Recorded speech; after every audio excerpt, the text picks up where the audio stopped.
Hello everybody, बहुत बहुत स्वागत है आपका आपके अपने इस चैनल पर। और अभी मैं गाना सुन रहा था। कुछ तो लोग कहेंगे लोगों का काम है कहना। लोगों का काम कहना है, ये बात सही है, लेकिन मैं जो आपसे कहना चाह रहा हूँ, अगर आप ये सुन लेंगे और मान लेंगे तो यकीनन आपकी जान बच सकती है। और इतना ही नहीं, आप अपने इस ज्ञान के आधार पर दूसरों को भी आप फायदा पहुँचा सकते हैं। तो मेरी इस वीडियो को आप ध्यान से देखिए और जो कुछ मैं बता रहा हूँ उसे सुनिए। अगर आपको वीडियो अच्छा लगे तो लाइक कीजिएगा और अपने फ्रेंड्स के साथ शेयर कीजिएगा और मेरे चैनल को सब्सक्राइब कीजिएगा। सब्सक्रिप्शन बिल्कुल फ्री है। तो देखिए, आज का जो टॉपिक है वह है स्वाइन फ्लू। आज बताऊंगा आपको स्वाइन फ्लू के बारे में, क्योंकि स्वाइन फ्लू आ चुका है। स्वाइन फ्लू बहुत तेज़ी से फैल रहा है और बहुत सारे केसेस बहुत सारी स्टेट्स में इसके पाए जा रहे हैं। हमारे स्टेट में भी, यूपी में भी काफ़ी सारे केसेस इसके निकल रहे हैं।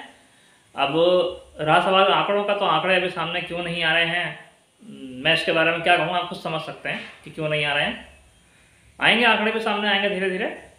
जिस तरह से हमने कोविड को हीरो बनाया था, इसको भी हीरो बनाएंगे, लेकिन अभी शायद थोड़ा समय लग जाए।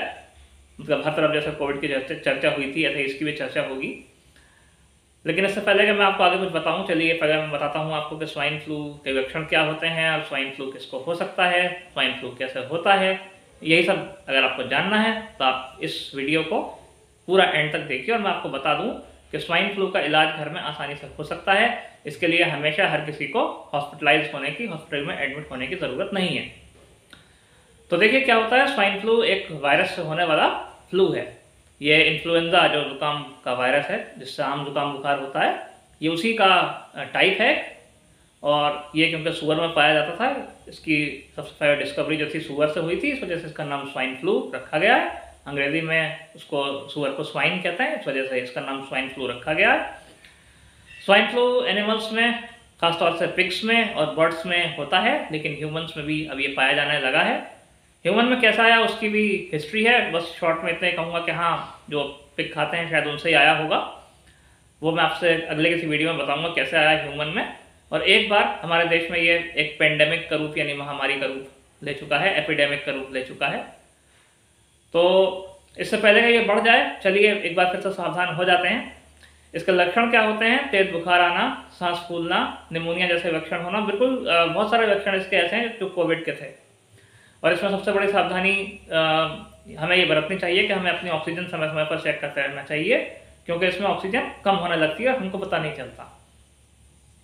शुरू में गला खराब होना, बुखार होना, हड्डियों में दर्द होना, जोड़ों में दर्द होना, मतलब पूरे शरीर में दर्द होना, सुस्ती रहना और खांसी आना, शुरुआती लक्षण बिल्कुल फ्लू जैसे होते हैं। लेकिन अगर ये बिगड़ जाए तो फिर ये भयंकर रूप धारण कर लेता है।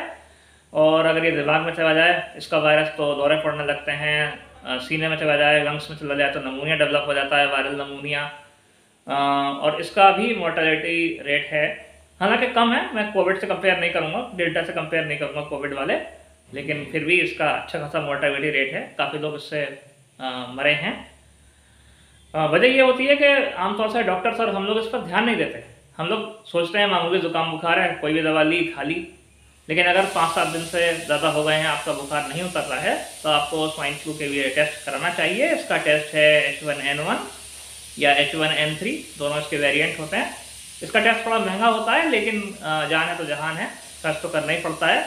अगर अपना लाइफ स्टाइल हम नहीं बदलेंगे तो कहीं ना कहीं हमको खर्च करना पड़ेगा। इसका शुरुआत में इलाज पूरी तरह से घर पर संभव है। और अगर किसी को ये हो जाता है तो उसको 7 से 10 दिन तक अपने को आइसोलेट रखना चाहिए, यानी अलग कमरे में अपने को रखना चाहिए। सोशल सर्कल में नहीं जाना चाहिए, क्योंकि ये 8 से 10 दिन तक फैल सकता है।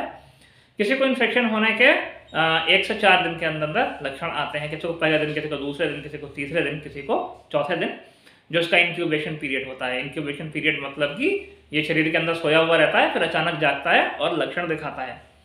तो ये 4 दिन के अंदर अंदर ये काम हो जाता है और इसको ठीक होने में कम से कम 7 से 15 दिन लगते हैं। ये डिपेंड करता है अपने अपने बॉडी के ऊपर। इस विषय में खास तौर से उन लोगों को सावधान रहने की ज़रूरत है जिन लोगों को डायबिटीज़ है, ब्लड प्रेशर है, या जिनके लंग्स कमज़ोर हैं, या जिनको इम्यून सिस्टम जिनका कमज़ोर है। उन लोगों को विशेष तौर से इससे बचना होगा। इससे बचने के 2 तरीके हैं। तो वैक्सीन आती है, उस वैक्सीन का आप इस्तेमाल कर सकते हैं। दूसरा तरीका वही है, 2 गज की दूरी, मास्क है ज़रूरी, मास्क लगाइए, 2 गज की दूरी बनाकर रखिए। और जब भी आप ऐसे किसी व्यक्ति के पास जाएं या कोई व्यक्ति आपके पास आए जिसको खांसी होती है तो उससे थोड़ा सा आप बचिए। इसके ठीक होने के बाद भी कुछ समय तक खांसी रह सकती है, लेकिन इसका पूरी तरह से शुरुआत में घर पर इलाज संभव है। मैं ये बात इस वजह से कह रहा हूँ कि लोग टेस्ट की रिपोर्ट देख के घबरा जाते हैं कि हमारा स्वाइन फ्लू पॉजिटिव आया है और सीधा हॉस्पिटल भागते हैं। आप अपने फिजिशियन से कंसल्ट कर सकते हैं, वो आपको बिल्कुल उसका ट्रीटमेंट देगा। बहुत आसान ट्रीटमेंट है शुरुआत में इसका, 1 हफ्ते के अंदर ही सेटल हो जाता है। लेकिन हाँ, अगर ऑक्सीजन कम होने लगती है, 90 से नीचे जाने लगती है, या सीवियर निमोनिया हो जाता है या और कोई कॉम्प्लिकेशन हो जाता है तो फिर हॉस्पिटल में भी एडमिट करना पड़ सकता है। इसमें कोई दो राय नहीं है। मैं नहीं कहूँगा कि हॉस्पिटल जाओ मत या एडमिट ही मत हो।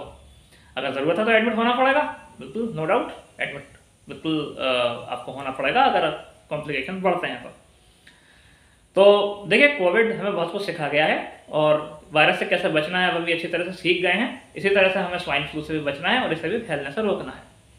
तो मैं उम्मीद करता हूँ ये वीडियो आपको ज़रूर कुछ ना कुछ सिखाएगी और आपकी जान बचाने में, आपको स्वस्थ रखने में एक कदम और आपको आगे ले जाएगी। छोटे मोटे बुखार को भी आजकल हल्के में ना लें। अगर बुखार लगातार बना हुआ है, नहीं उतर रहा है तो फौरन डॉक्टर से कंसल्ट करें। मैं मिलता हूँ आपसे अगले किसी वीडियो में, तब तक के लिए बाय।